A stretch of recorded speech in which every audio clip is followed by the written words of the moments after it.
So Hell Week it's one evolution after another, after another, after another. You start to hallucinate due to sleep deprivation around day 2 or day 3. In buds, the human body needs 3 basic things in order to survive. And in buds, they take away 2 of those. They take away our heat and our sleep. But they do feed us. That's the 3rd thing that every human needs is nutrition, water, and food. And we burn about 10,000 calories a day during buds.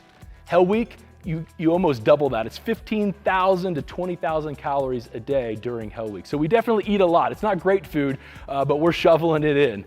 But we are constantly cold and wet and tired during Hell Week. The one funny story that I remember about Hell Week, I don't remember a lot. It was really just kind of cold, dark, and wet. My memory of Hell Week is faded by now. But the one story, though, that does come to my mind, it's a funnier story. So we're getting surf tortured. This is a picture of us getting surf tortured. Surf torture is where you link arms with your brothers and you lay in the ocean until you're half drowned and dying of hypothermia.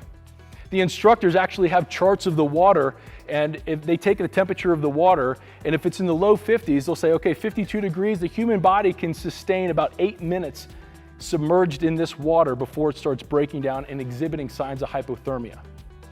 And then they keep us in the water about 2 to 3 minutes beyond that, because they want to see if we can persevere. They want to see if we have what it takes between our 2 ears to push through those times of adversity.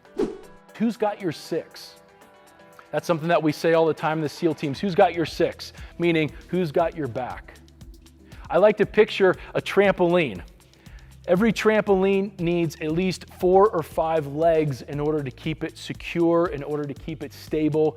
And similarly, in life, every human being needs about 4 to 5 people in their life that they can call on when times are rough, that they can be transparent with, that they can be vulnerable with, that they can pick up the phone at 3 o'clock in the morning and say, hey, I'm not doing good right now. So it's important that we have those people in our life, because as human beings, God has designed us to be in community, which is why the quarantine over this last couple of years has been so hard. The pandemic was so hard on people because we were isolated from other people, from relationships. So I just want to encourage you, who's got your 6? And if you don't have 4 or 5 people in your life right now that you can really depend on, then think about that. Who can you invite into your inner circle?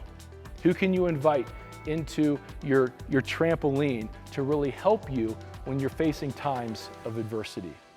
On the left side of my shoulder pocket here is something called a blood chit.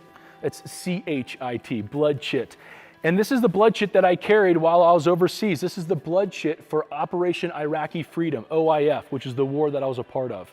And basically a blood chit, depending on what area or theater of the world that you're operating in, will have a lot of different languages of that theater. So we were in the Middle East, in CENTCOM. So there's a lot of different Middle Eastern languages on here. And this basically says in English, the English translation is down here. It basically says, I'm a United States soldier, and if you're reading this right now, the US will pay you a lot of money to take good care of us.